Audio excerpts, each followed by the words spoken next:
정말 꿈을 꾸다 온 것 같습니다. 먼저 우리 이고은 전도사님이 이제 이번 주가 마지막인데 하나님께서 우리 이 교회에서 2년 동안에 좋은 기억들만 가지고 또 좋은 마음들을 가지고 또 새로운 사역지에서 더 큰 또 하나님의 은혜들을 경험하는 위대한 주의 종으로 계속 성장해 나가기를 주의 이름으로 진심으로 축복하고 또 기원합니다. 그리고 이번 장막붕에 제가 이제 갔다 오면서 이제 아마 끝나고 난 다음에 우리가 피드백 시간을 가질 겁니다. 직원에. 제가 나름대로 우리 성도들하고 함께 나누고 싶은 그 장막붕에서의 어떤 그런 그 무형의 가치라 할까요? 그게 뭐였냐 그러면 첫째는 강사가 전부 우리 성도님들인데 위대한 뭐 이렇게 유명한 강사가 아닌데 이렇게 은혜스러운 집회를 우리가 이루어낼 수 있었다는 게 참 큰 은혜였고요. 두 번째는 우리가 이렇게 많은 사람들이 모여서 교회를 떠나서 연합하여 큰 집회를 이루어낼 수 있었다는 게 또 하나의 큰 힘이었습니다. 그리고 세 번째는 이렇게 헌신적인 젊은이들이 많은 게 중요한 게 아니라 헌신적인 젊은이들이 많다는 것을 확인하고 돌아왔습니다. 제가 결론은 뭐였냐 그러면 우리 교회 이 캐치프레이즈인 동작중앙교회는 정말 좋은 교회에서 위대한 교회로 그리고 성서적 교회로 나가고 있다는 확신을 갖게 되었습니다. 여러분도 그렇게 느끼셨습니까? 좀 작은데요, 아멘 소리가.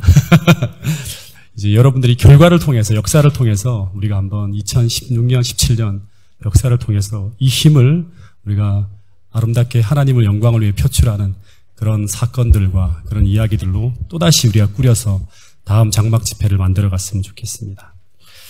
이제부터 몇 주간은 원래 장막 부흥회 때 원래 제가 오전 설교를 다 맡았었거든요. 그 하려고 했던 설교를 중심으로 몇 주간 하나님을 만난 사람들에 대한 이야기를 성서적 이제 인물들을 통해서 소개하는 그런 시간을 하나하나 갖도록 하겠습니다. 여러분 성경엔 이런 말씀이 있습니다. 같이 한번 읽어보겠습니다. 자, 시작.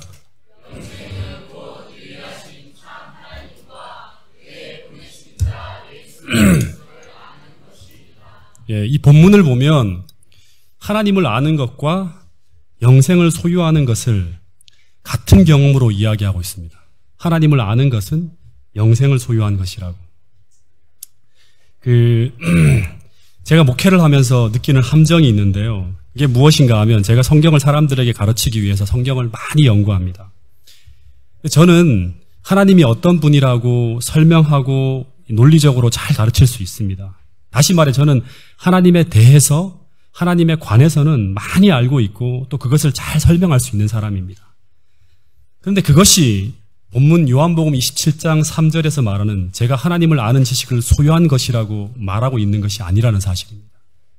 다시 말해서 그것이 제가 영생을 소유했다고 말할 수 있는 증거가 아니라는 거예요. 여러분 제가 성경을 수도 없이 많이 읽어서 그 내용을 달달달 외우고 그 내용을 거의 완벽하게 파악했다고 하더라도 저는 하나님을 모를 수가 있고 저는 영생과 관계없는 삶을 살 수 있다는 말이에요. 왜냐하면 이 요한복음 17장 3절에서 말하는 영생이란 하나님에 대해서나 하나님에 관해서가 아닌 영생은 유일하신 참 하나님이 다시 말하면 이 실제하는 하나님이신 그분 자체를 경험으로 아는 것을 영생이라고 선언하고 있습니다. 다시 말해서 그분의 마음과 그분의 생각과 그분의 사랑을 어떤 지식으로만 파악하는 것이 아니라 마음으로 느끼고 가슴으로 체험하며 아는 것, 그것이 바로 영생이라고 합니다. 왜냐하면 이 요한복음 17장 3절에서 사용한 이 안다라고 하는 이 단어는요, 이 헬라어 단어는 그냥 객관적 지식을 머리로 이해하고 깨닫는 것을 의미하는 이 도케오라는 단어를 사용하지 않았어요. 어떤 지식을 경험과 체험으로 이해하고 깨달아 얻는, 다시 말해 주관적으로 경험하고 이해하는 지식을 의미하는 무슨 단어죠? 기노스코라는 단어를 써요. 도케오는 그냥 객관적인 사실을 머리로 파악하는 거예요. 기노스코는 경험으로, 체험적으로, 주관적으로 느끼는 거예요. 그래서 이 알문, 영생으로 인도하는 이 알문, 어떤 프로그램이나 방법을 통해서가 아닌 이것은 오늘 내가 하나님과 함께 믿음으로 연결되어져서 그분과 동행하는 가운데 내 삶에서 행하시고 역사하시는 그 하나님을 경험함을 통해서만 얻을 수 있는 알미라고 하는 거예요. 이 알미 나를 어디로 인도한다? 영생으로 인도한다는 거예요. 그래서 만약 내가 나의 매일의 삶 속에서 이 하나님을 알아가는 체험 속에 살아가고 있는 그리스도인이라면 그 사람 안에는 이미 그리스도가 계시는 것이고, 그리고 그 사람은 이미 영생을 소유한 사람이라고 말하고 있는 것입니다. 여러분, 성경의 대부분의 이야기는, 다시 말하면 참된 그리스도인들은 자신들의 삶 속에서 만나고 경험한 그 하나님에 대한 이야기로 가득합니다. 그래서 여러분, 오늘 우리가 하나님을 만난 사람이라면 이 성경 이야기가 그냥 하나의 이야기가 아니라 우리가 공감할 수 있는 나의 이야기가 되어야 한다는 거예요. 그래서 오늘 그 중에 한 이야기를 여러분들에게 소개하고자 합니다. 여러분, 성경에는 수많은 하나님의 이름들이 등장하죠. 예를 들면 여호와 로페, 또는 여호와 츠바우츠, 또는 여호와 니시, 여호와 이레, 하나님의 이름에 수많은 수식어들이 붙어있는 이름들이 등장합니다. 근데 이 이름들이 참 궁금해요. 왜 이런 이름들이 붙여져 있는지. 근데 그 이름들은 다 사연이 있어요. 다시 말하면 성경의 인물들이 자신의 삶에서 하나님을 만나는 구원을 경험하고 난 후 그 감격스러운 사건을 잊을 수가 없어서 자신이 경험한 그 특별한 구원의 역사를 담은 그 이름들을 하나님의 이름 속에 쫙 넣어서 부르는 거예요. 내가 믿는 하나님은, 내가 아는 하나님 어떤 하나님이다?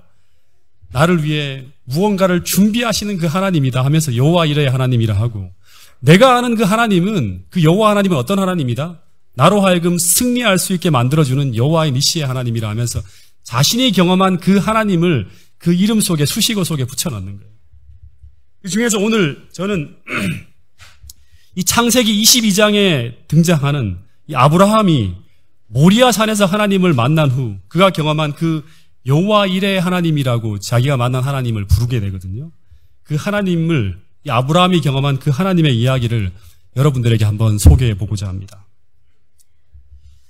이 창세기 22장에 보면 보통 평범한 인간이라면 도저히 순종할 수 없는 한 명령이 아브라함에게 내려집니다.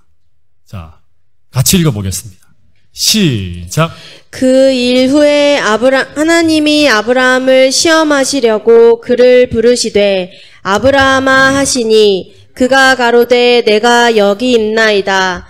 여호와께서 가라사대 내 아들 내 사랑하는 독자 이삭을 데리고 모리아 땅으로 가서 내가 내게 지시하는 한 산 거기서 그를 번제로 드리라. 여기 보면 하나님이 아브라함에게 번제를 드리라고 하는데요. 이 번제가 뭡니까? 이 번제를 드린다는 것은 어떻게 하는 거냐면 짐승을 칼로 죽여서 그 짐승을 쪼갠 다음에 그 다음에 불로 태워서 하나님께 바치는 제사를 가지고 번제라고 합니다.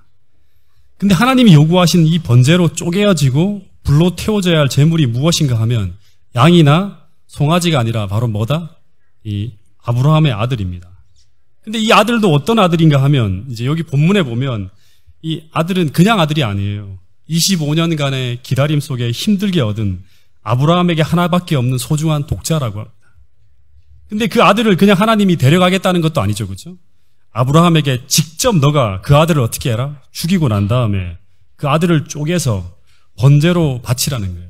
이것은 진짜 성경에서 도저히 보통 인간이라면 순종할 수 없는, 정말 알 수 없는 명령이고 이상한 명령입니다. 이 사람이 누군지 아시죠? 2011년도에 작곡가이 돌아가신 이제 대한민국을 대표하는 유명한 작가예요. 박완서 씨라는 분인데 이분이 살아생전에 한 권의 책을 냅니다. 근데 그 책 이름이 바로 뭐냐 그러면 한 말씀만 하옵소서라는 책이에요.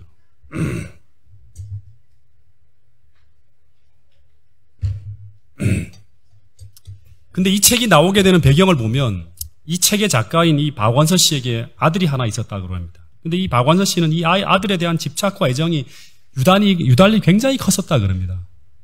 이 아이가 어릴 때부터 엄마의 품속에서 이 엄마가 이 아이에 대해서 진짜 아이를 완전히 자기 생명처럼 사랑하면서 키웠어요.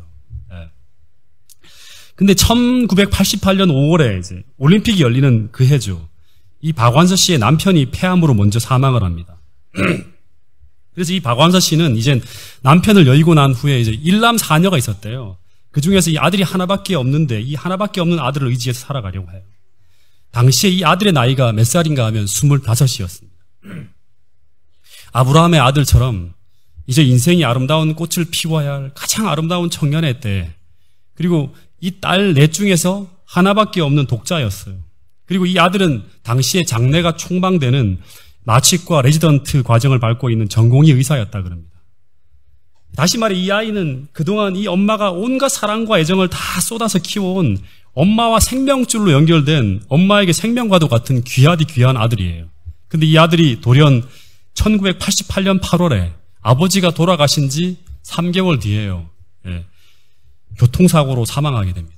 과로사예요. 굉장히 열심히 일을 하다가 이제 그냥 휙 간 거예요. 차를 몰고 가다가.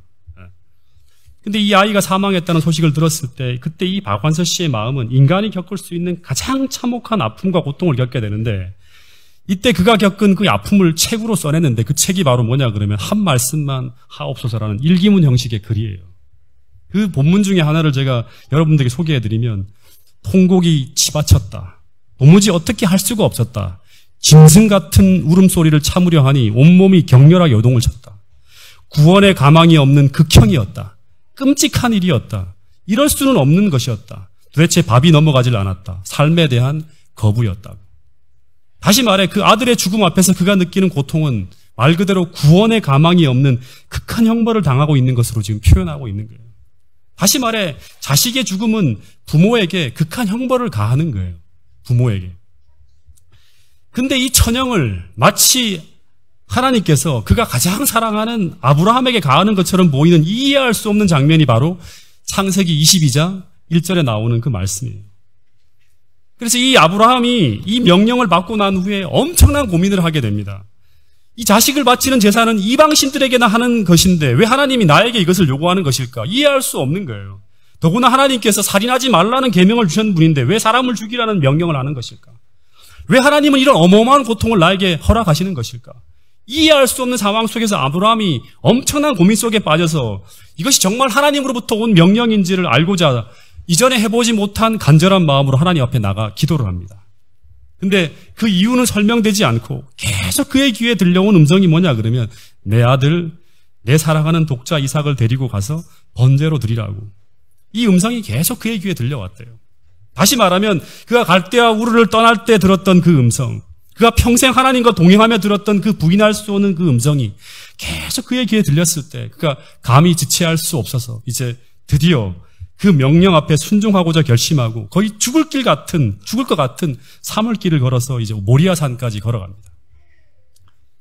근데 여러분, 여기서 중요한 것을 찾아야 되는데 왜 하나님은 아브라함에게 사흘길을 걸어가야 하는 이 모리아 땅으로 가서, 그리고 그것도 모리아 땅 아무 데서가 아닌 오직 하나님께서 아브라함에게 일러준 그 산 거기서 다른 사람이 아닌 직접 그가 아들을 잡아서 번제로 드리라 했을까를 생각해야 됩니다. 여러분, 먼저 이 모리아 땅에 있는 이 산은 어떤 산일까요? 성경에 보면 이 모리아 땅이라는, 모리아산이라는 지명이 성경에 딱 2번 나옵니다. 한 번은 창세기 22장 이 장면 속에 등장하고 또 한 번 등장하는 곳이 어디냐 그러면 바로 여기입니다. 자, 같이 읽어보겠습니다. 역대하 3장 1절. 시작. 솔로몬이 예루살렘 모리아산에 여호와의 전 건축하기를 시작하니 그곳은 전에 여호와께서 그의 아버지 다윗에게 나타나신 곳이요. 예, 이 모리아산은 바로 예루살렘에 성전이 있는 곳이에요. 다시 말해서 예루살렘 성전이 있는 곳 근처에 있는 곳이 바로 뭐다? 모리아산이라는 거예요. 이제 뭔가 떠오르죠? 이곳에서 나중에 2000년이 지난 후에 이 성전에서 430m쯤 떨어진 언덕에서 거기서 이 창세기 22장에 벌어지는 똑같은 사건이 벌어집니다. 거기서도 한 아버지가 한 자신의 아들을 다른 손이 아닌 자신의 손으로 직접 아들을 죽이고 그리고 그 희생의 번제를 이 산에서 드리는 장면이 벌어집니다. 거기서도 똑같이 한 아버지는 자신의 아들의 죽음으로 인해서 이 박완서 씨가 겪는 그 독자를 잃은 극한의 고통을 겪게 됩니다. 그 아버지가 바로 누굽니까? 바로 하나님 아버지이고 그 아들이 바로 예수 그리스도입니다. 그래서 이 모리아산은 바로 예루살렘 성전 근처에 있는 예수님이 십자가에 달려 돌아가시게 되는 곳, 바로 골고다 언덕이 바로 모리아산입니다.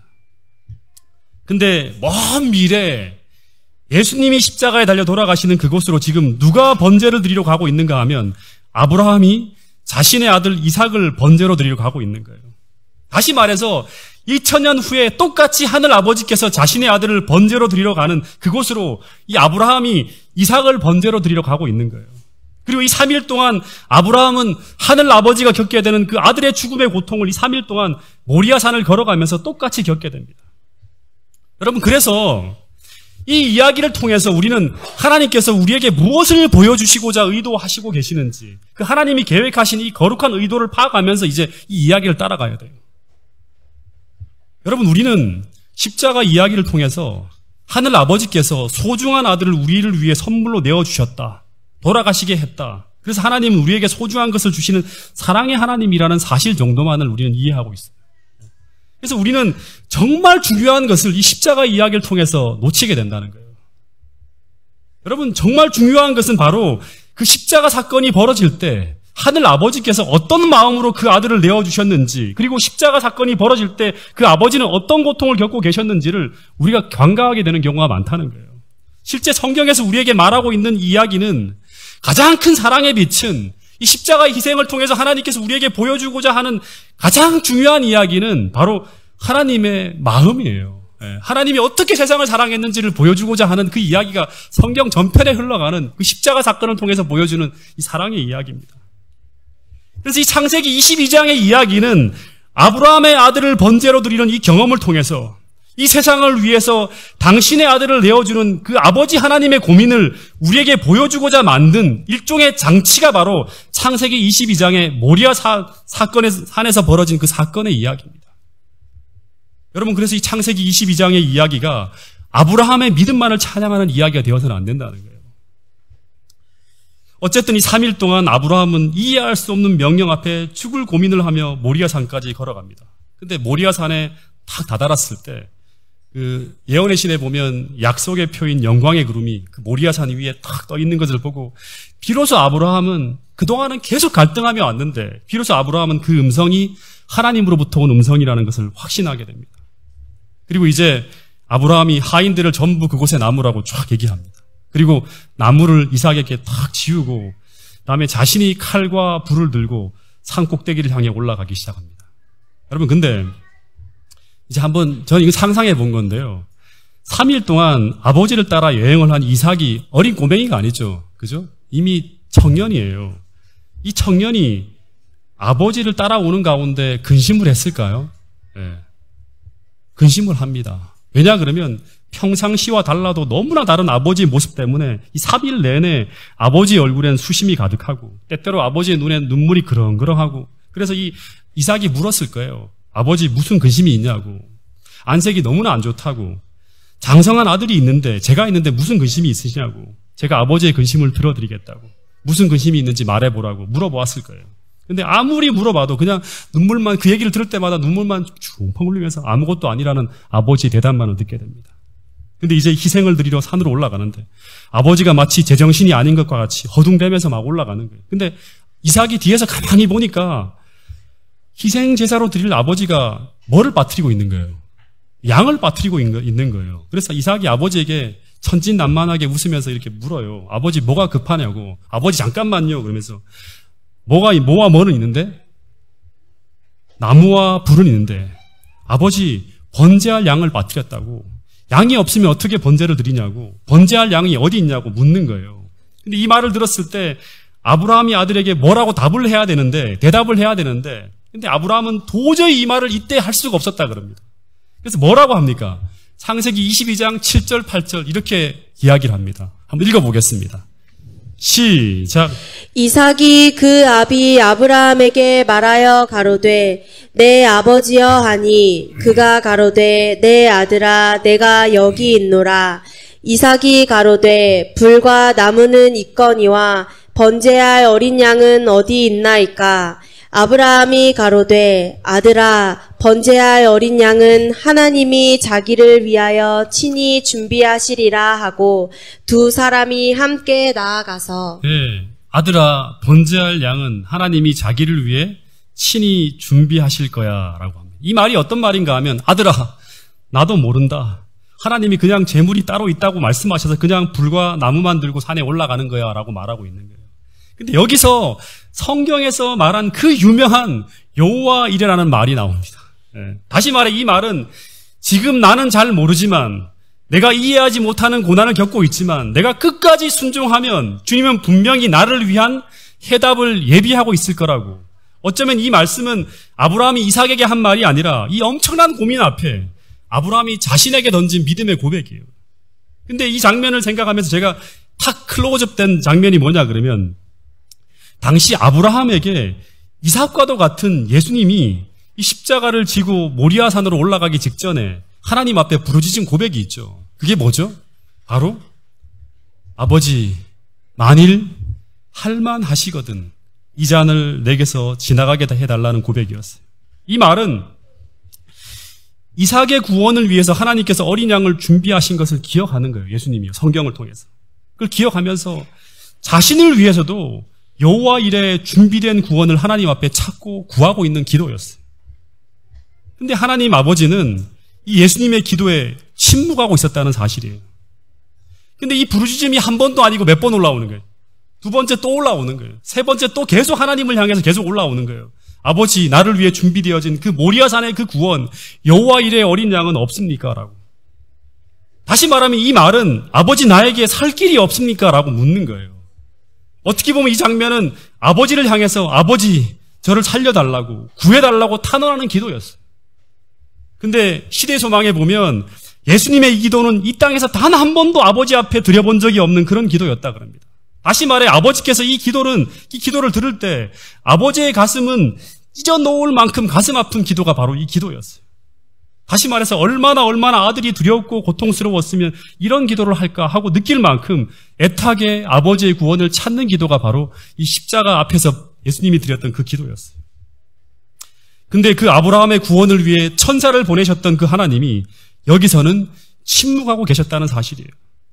아들은 살려달라고 하나님 앞에 부르짖고 있는데 아버지는 그 기도를 외면하고 있었다는 거예요. 이때 이 아버지의 마음이 어떤 마음이었는지 우리는 전혀 알 수가 없습니다. 단지 그 아브라함의 모습과 그 행동을 통해서 희미하게나마 그 고민을 우리가 이해할 뿐이에요. 그런데 이날 이 예수님의 눈물의 기도 앞에 이 아버지가 침묵하는 그 하늘 아버지의 상상할 수 없는 그 거룩한 희생이 있었기에 오늘 수많은 인간들의 구원을 위해 준비되어진 이 여호와 이레의 하나님을 오늘 우리가 만날 기회를 얻게 된다는 사실을 우리가 잊어서는 안 된다는 사실입니다.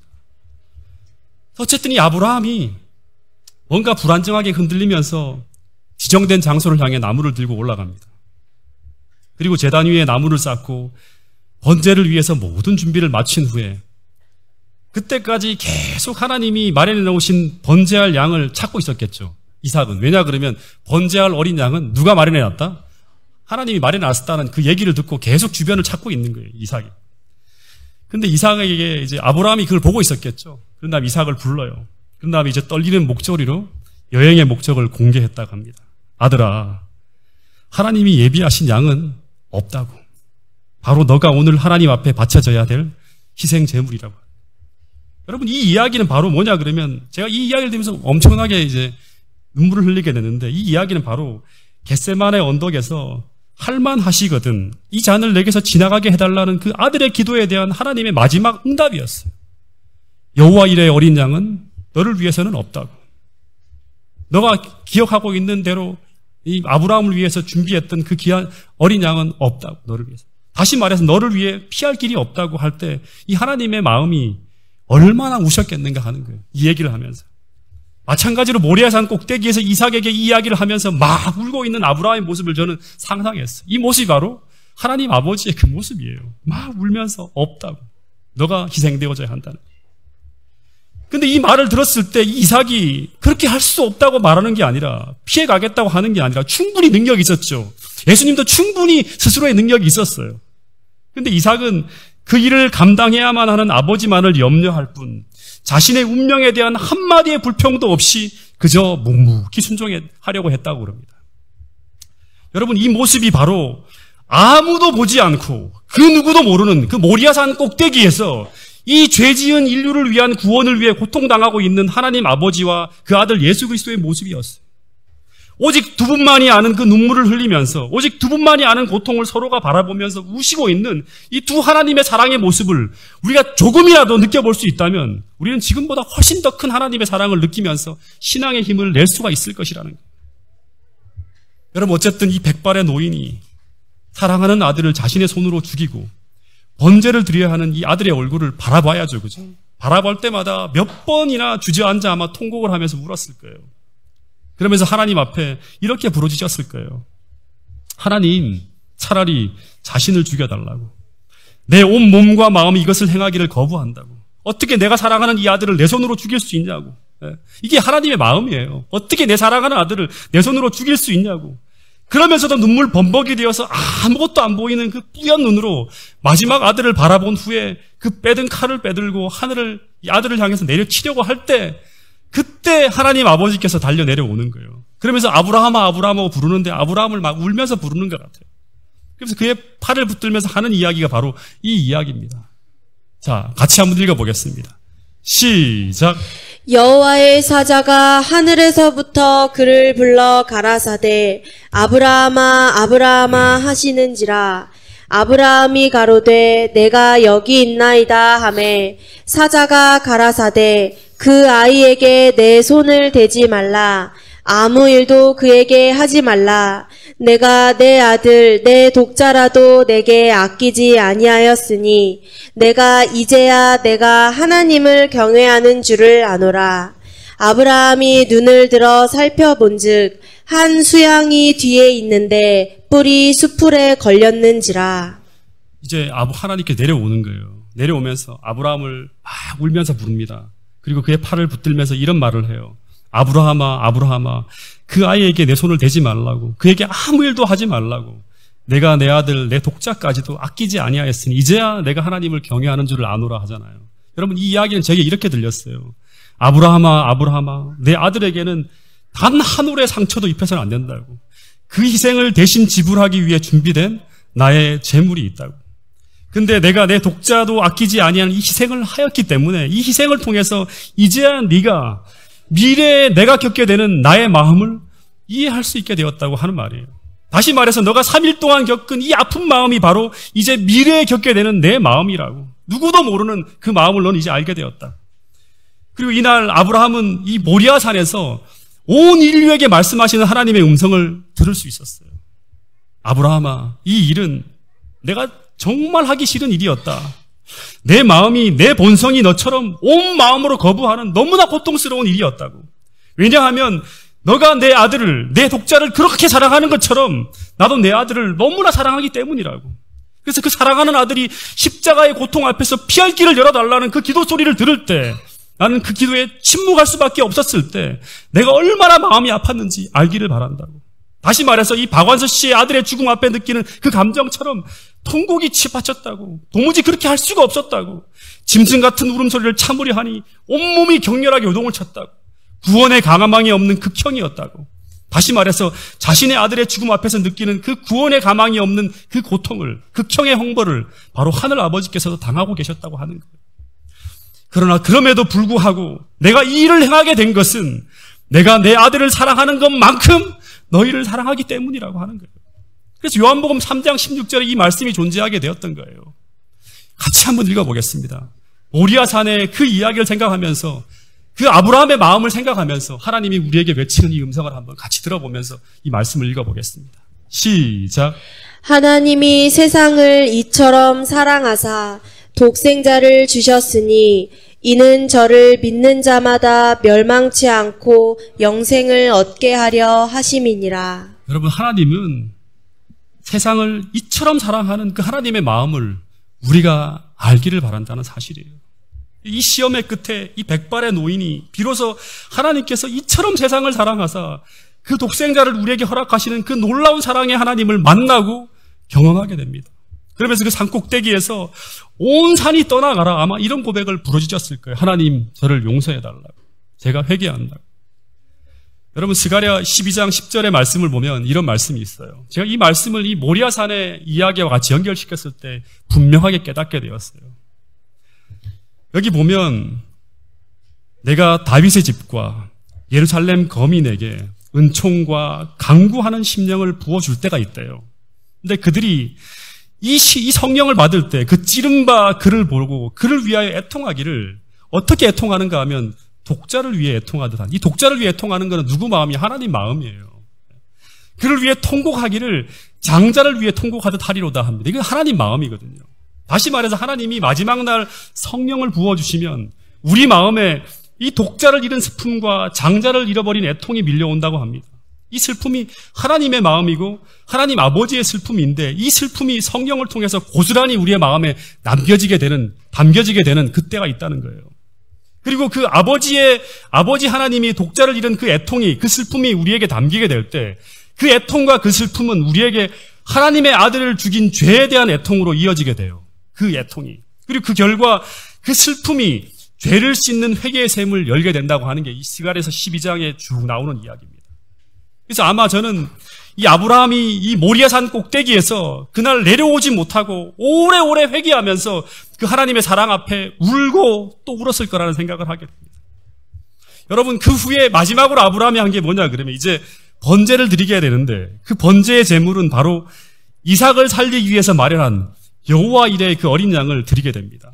그리고 그때 비로소 이 양을 잡으면서 아브라함이 이 여호와의 일의 양의 의미를 깊이 깨달으면서 또다시 회개하는 그 기도를 드렸을 거란 생각이 듭니다. 여러분, 이 모리아산에서 아브라함은 상상할 수 없는 하나님의 깊은 사랑을, 말로만 들어왔던 그 하나님의 사랑이 무엇인지를 온전히 보고 깨닫게 됩니다. 여러분, 우리가 하나님을 만나게 되면 우리는 하나님의 사랑을 보게 됩니다. 하나님을 만난다는 것은 하나님의 사랑을 보는 거예요.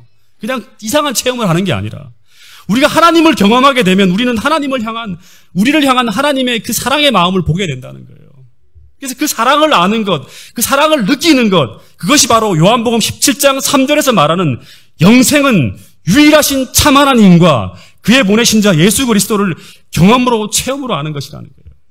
여러분, 그래서 오늘 우리가 영생을 얻었다는 것은 그분을 만남으로 말미암아 그분의 사랑의 이 마음을 체험으로 알게 되었다는 거예요. 그래서 모든 그리스도인들은, 구원받은 모든 그리스도인들은 하나님의 사랑의 마음을 아는 사람들이에요. 여러분, 오늘 우리가 하나님과 동행하기 위해서 그 힘든 순종의 순간마다 우리가 아브라함처럼 순종하게 될 때마다 우리가 받게 되는 최고의 축복은 바로 아브라함처럼 하나님의 사랑을 만나게 되고 그 하나님의 사랑을 깨닫게 되고 경험하게 된다는 거예요. 그리고 그 사랑이 우리로 하여금 세상의 그 어떤 도전 앞에서도 순종하게 하고 진실하게 살아갈 힘을 준다는 거예요. 여러분, 오늘 우리 모두가 다시 한번 이 아브라함이 만난 그 십자가상의 하나님을 주목해 보면서 하나님이 우리에게 얼마나 큰 사랑을 주었는지를 우리가 느끼면서 우리가 다시 한번 하나님 앞에 사랑을 고백할 수 있게 되기를 간절히 바라겠습니다. 오늘 이 영상을 보면서 오늘 우리 모두도 이 아브라함이 만난 그 십자가의 사랑의 하나님의 마음을 조금이나마 느끼면서 이 목사님이 증거하는 십자가의 사랑의 메시지를 통해서 세상을 살아갈 힘과 용기를 얻게 되기를 간절히 바라겠습니다.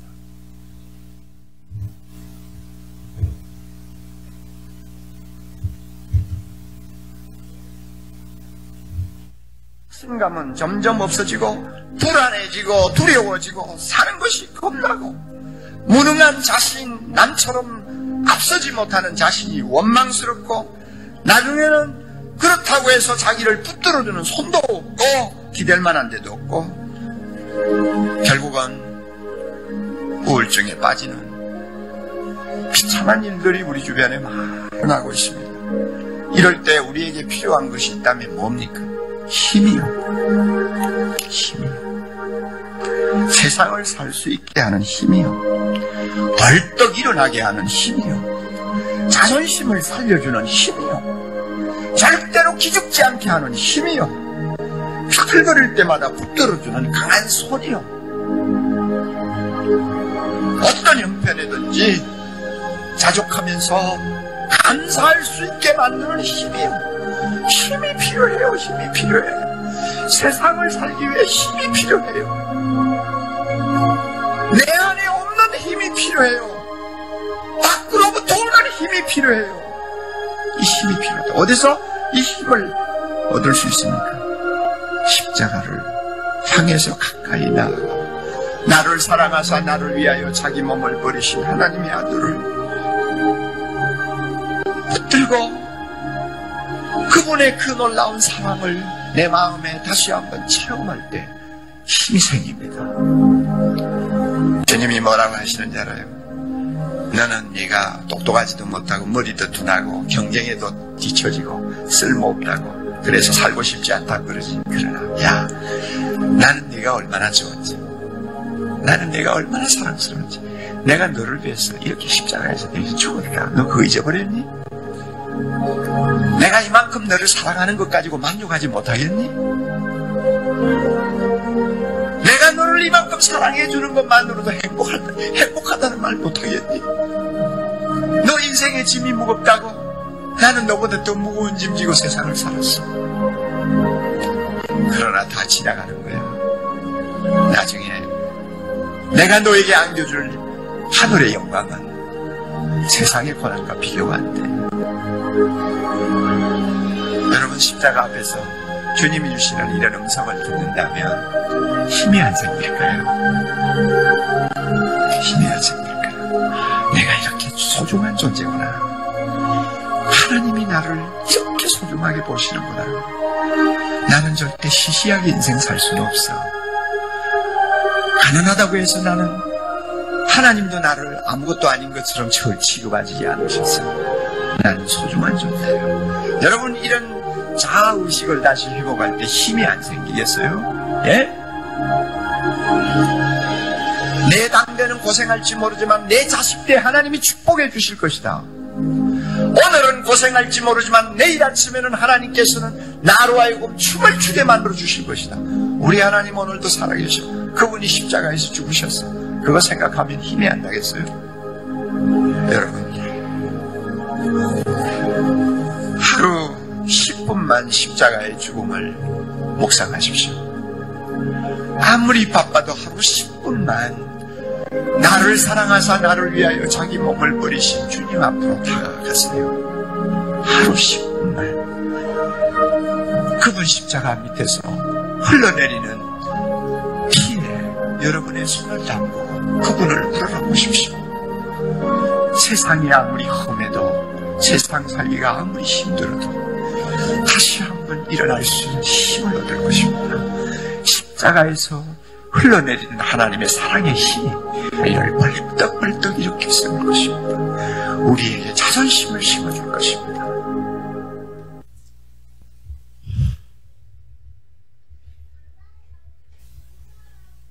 여러분, 제가 하루에도 몇 번씩 이 말씀을 보면서 힘과 용기를 얻게 됩니다.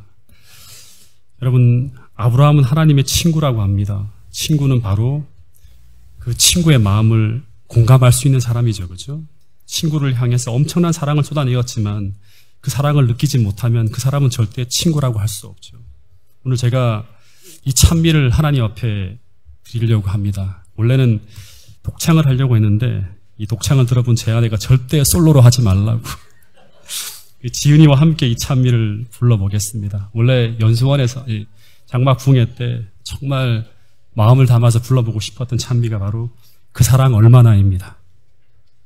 큰일 났네 이거.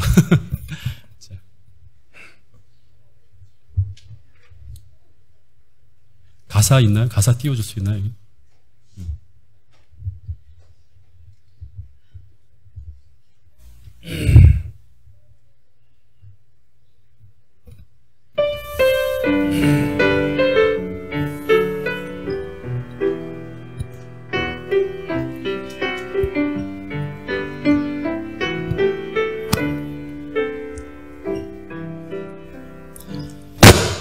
다 표현 못해도 나 표현하리라. 다 고백 못해도 나 고백하리라. 다 알 수 없어도 나 알아가리라. 다 닮지 못해도 나 닮아가리라. 다 표현 못해도 나 표현하리라. 다 고백 못해도 나 고백하리라. 다 알 수 없어도 나 알아가리라. 나 닮지 못해도 나 닮아가리라. 그 사랑 얼마나 아름다운지, 그 사랑 얼마나 날 부엽게 하는지, 그 사랑 얼마나 크고 놀라운지를, 그 사랑 얼마나 나를 감격하게 하는지. 그 사랑 얼마나 같이 부르겠습니다. 그 사랑 얼마나 아름다운지, 그 사랑 얼마나 날 부욕해 하는지, 그 사랑 얼마나 크고 놀라운지를, 그 사랑 얼마나 나를 감격하게 하는지. 기도하겠습니다. 하늘아버지, 우리가 얼마나 큰 사랑을 받은 존재인지, 주님, 우리가 이 창세기 22장에 담겨있는 그 아브라함의 고민을 통해서 그 하나님의 그 고민을 조금이나마 이해할 수 있는 귀한 은혜를 베풀어 주셔서 감사합니다.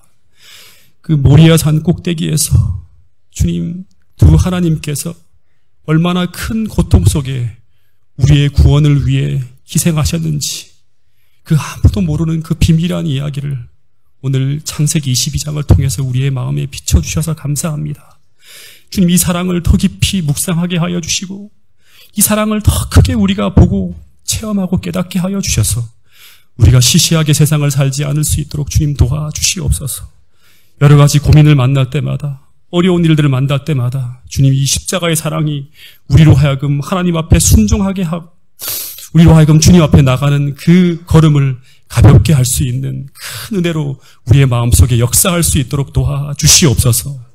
주님, 동작중앙교회 모든 성도들에게 주님, 하나님의 이 놀라운 빛을, 사랑의 빛을 우리의 가슴 속에 담게 하여 주셔서 동작중앙교회 모든 성도들이 유일하신 참 하나님과 예수 그리스도의 그 십자가의 사랑의 마음을, 그 하나님의 마음을 아는 증인들이 되어서 모두가 가짜 신앙인이 아니라 진짜 신앙인으로 영생을 소유한 하나님의 백성으로서 당당하게 세상을 살아갈 수 있는 우리 모든 동작중앙교회 성도들이 될 수 있도록 주님 축복하여 주시옵소서. 그 사랑이 우리로 하여금 주님 앞에 헌신하게 하고, 그 사랑이 성도로 하여금 뜨겁게 사랑하게 하는 아름다운 교회가, 동작중앙교회가 될 수 있도록 축복하여 주시옵소서. 한 주간도 우리로 하여금 하나님의 사랑을 체험하는 한 주간이 될 수 있도록 인도하여 주시옵기를 예수님 이름으로 감사하며 간절히 기도드렸나이다. 아멘.